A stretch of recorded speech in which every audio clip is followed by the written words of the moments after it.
It takes over 10,000 hours of study in your chosen field to be considered an expert. Countless people dedicate their lives to studying niche and intricate fields in the hopes of helping others.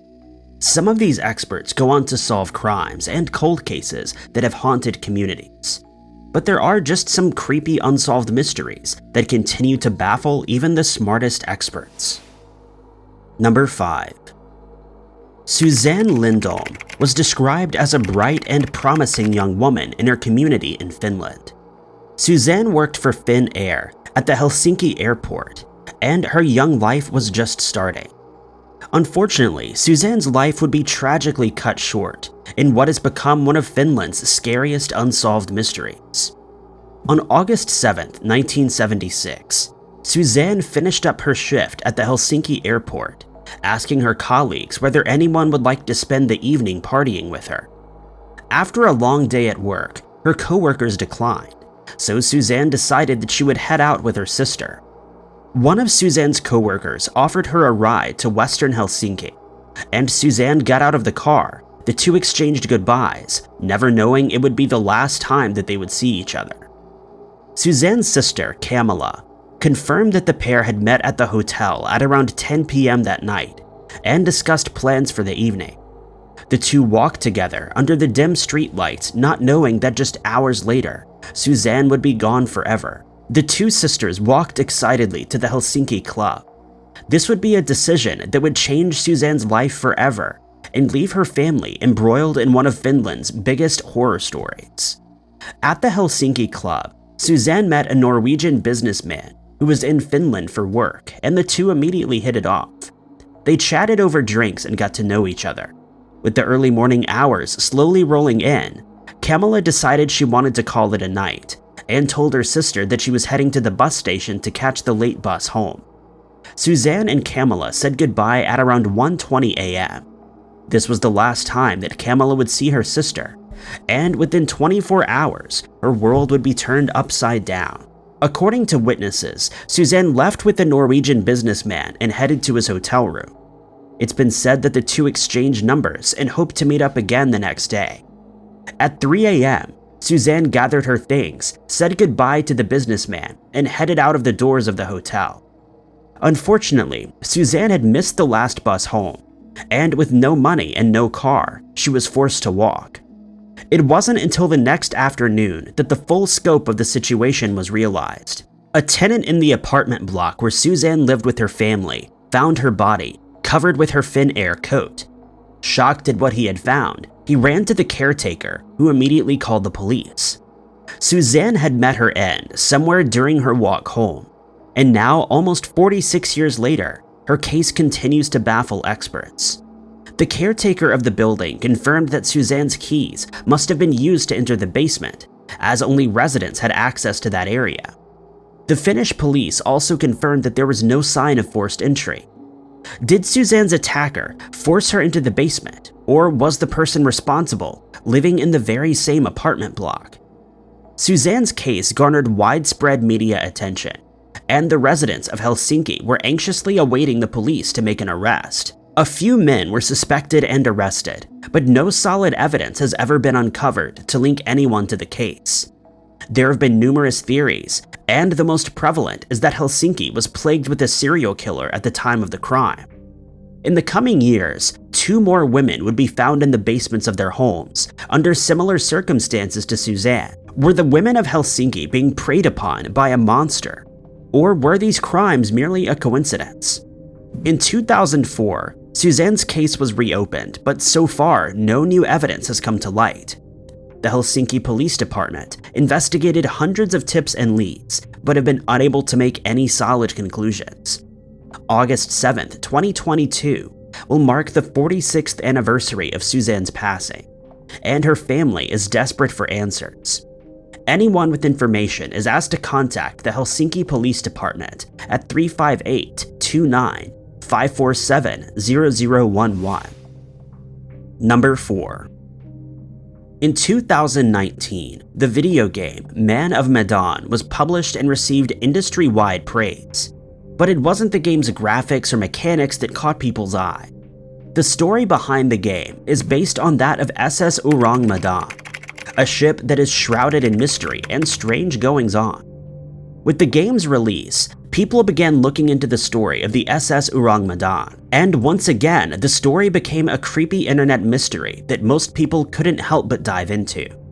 While the game may have had an end and a conclusion, the story of the SS Urang Madan has left experts baffled and still needs explaining many decades later. In February of 1946, a disturbing SOS signal echoed through the airways in the Straits of Malacca, located between Indonesia, Malaysia, and Singapore. Nearby ships carefully tuned in, waiting to hear the message again and determine the location of the boat. Chillingly, the message said, "We float, all officers including captain deceased, lying in chart room and on bridge, probably whole crew gone." Fellow sailors carefully listened in to the plight of this ship when they were hit with a wave of frenzied Morse code that was undecipherable. Then, as the code faded out, the person operating the radio gave one last message before the signal cut out. Panicked, crews rushed to their engines and wheels, hoping to find the ship before it was too late. The American ship, the Silver Star, was near the ship and set its course for the doomed crew. As the Silver Star navigated through the waters, they found the SS Urang Madan floating in the distance.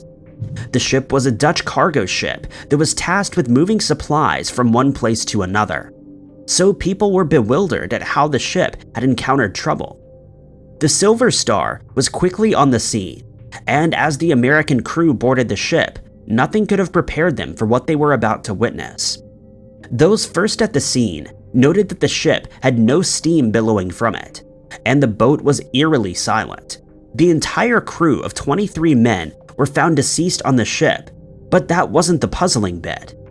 According to reports, the faces of the men had contorted and were frozen in screams of terror. Whatever the crew had encountered had truly chilled them to the bone, and now their faces were a permanent reflection of this. Just as soon as the men had boarded the ship, they were forced to retreat as other rescuers had noticed that the ship was on fire. The crew of the Silver Star quickly shuffled off the doomed vessel back to safety and watched as the SS Urang Madan burst into flames before crashing into the water. Any evidence of what had happened on board the SS Urang Madan was now gone, and decades later, we're still left with one of the world's most bizarre, unexplained mysteries. There have been many theories over the years as to what happened aboard the SS Urang Madan, but with all of the evidence being at the bottom of the ocean, it's likely we will never know the truth. Number 3. 50-year-old Aileen Conway of Lawton, Ohio, was described as a loving mother to her 7 children that she shared with her husband, Pat Conway. While Pat worked to support the family financially, Aileen stayed behind and ensured that the children were all taken care of and well loved. Those who knew Aileen described her as a kind and responsible person, always keeping her responsibilities in mind. So when a bizarre incident occurred in April of 1986, everyone around her was shocked. To this day, this true and shocking story is still unsolved. On April 29, 1986, the quiet serenity of rural Oklahoma was shattered when a farmer saw a thick plume of smoke emanating from the road nearby. Wanting to stay safe, the farmer contacted the authorities, and just 20 minutes later, at 11 a.m., authorities arrived at the scene. Here, they were greeted with a burning car and an occupant still inside. Due to the intensity of the fire, the police were unable to rescue the person inside and waited for the fire department to tackle the blaze. Once the fire had settled, the investigation began. An investigation which continues to baffle experts and police officers alike. The police noted that the car had been traveling at about 50 to 60 miles per hour when it collided with the bridge on the road, thanks to skid marks that had been left behind. The body was removed from the car, and the first attending officers quickly scanned the car's information and found that it belonged to a man by the name of Pat Conway. Officers raced to the Conway home, where Pat told officers that his wife, Aileen, was unaccounted for. His worst fears were confirmed the next morning when a solemn knock at the door came. As Pat opened the door, he was greeted by two officers who delivered the terrible news. Nothing made sense to Pat, and after hearing that the incident had been ruled an accident, he made sure to let the police department know that he believed his beloved wife had met with foul play. According to Pat, just hours after the crash had occurred, he came home to find the patio door open and Aileen's purse still inside the house. Her glasses and driver's license were also in the house, and the garden hose had been left running. He also explained that neither himself nor Aileen was familiar with the area that she was found in, and had no explanation as to why she would have abandoned the house to drive down a rural county road. Pat pushed investigators to look at his wife's case through a different lens, and after much persuasion, they did.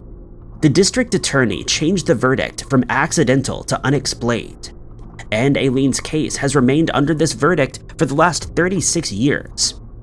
Forensic testing and analysis were conducted, which revealed that the car may have been doused in an accelerant, but these tests did not reveal any possible suspects. Over the years, the Lawton police have revisited Aileen's case with little success. Some firmly believe that the answers lie with Pat Conway, but whatever answers he may have are now gone as he passed away in 2013, never knowing what happened to his beloved wife.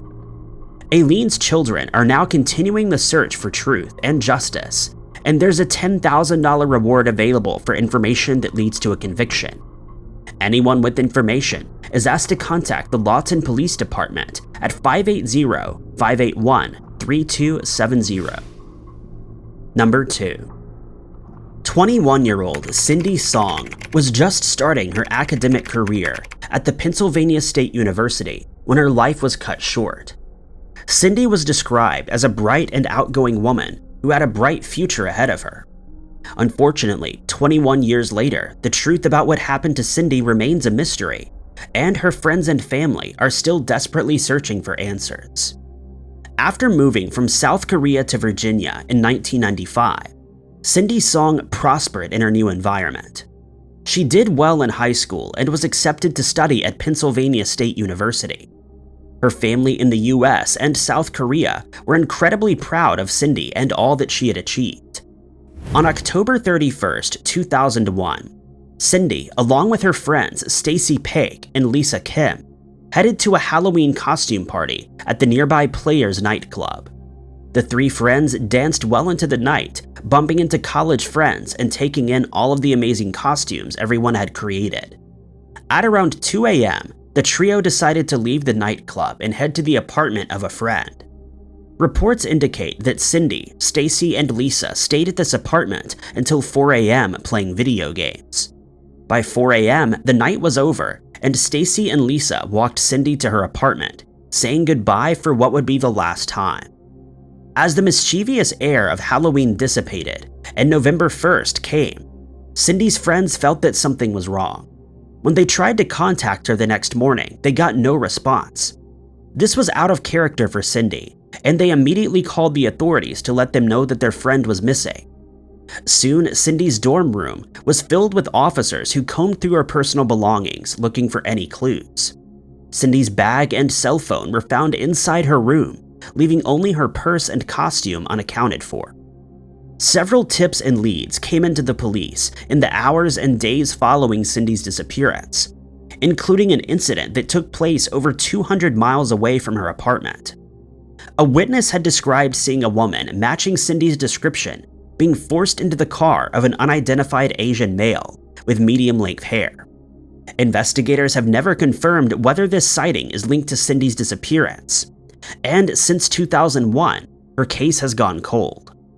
Since then, Cindy's friends and family have been on the hunt for answers and justice, and hope that new information and new technology may bring those answers. Investigators believe that Cindy left her apartment to visit a 24-hour supermarket, but what happened after that remains a mystery. There's a $27,000 reward for any information that leads to Cindy's whereabouts. Cindy Song is described as an Asian female with long black hair, brown eyes, 5'1" and 110 pounds. She was last seen wearing a white skirt, a pink t-shirt with a Playboy bunny logo, knee-high brown boots, and a red parka. Cindy has her ears and belly button pierced, and anyone with information is asked to contact the Pennsylvania State Police at 717-783-5599. Number 1. On March 11, 1994, 28-year-old Charlottepolis visited the hospital to receive treatment for an ear infection that had been bothering her. Charlotte's husband, Paul, accompanied her while their 2 children were being cared for by family members.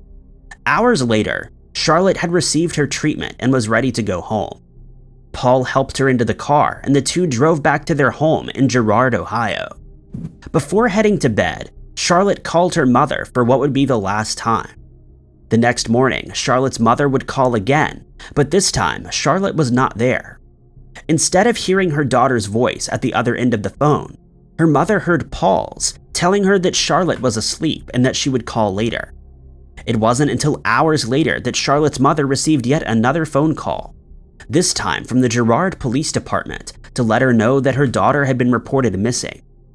For the last 28 years, Charlotte's mother and her family have been left in the dark about what happened to Charlotte, and her case has become one of Girard's most bizarre unsolved mysteries. At around 4 p.m., Paul returned to the home after having apparently run errands with his children all day. This gave Charlotte time to recover and also gave her a nice quiet house. According to Paul, when he returned, he was shocked to find that his wife was gone. It wasn't until around 7:30 p.m. that panic began to set in, and he called for Charlotte's family and friends, desperately trying to find her. Her family was shocked to hear that Charlotte was missing.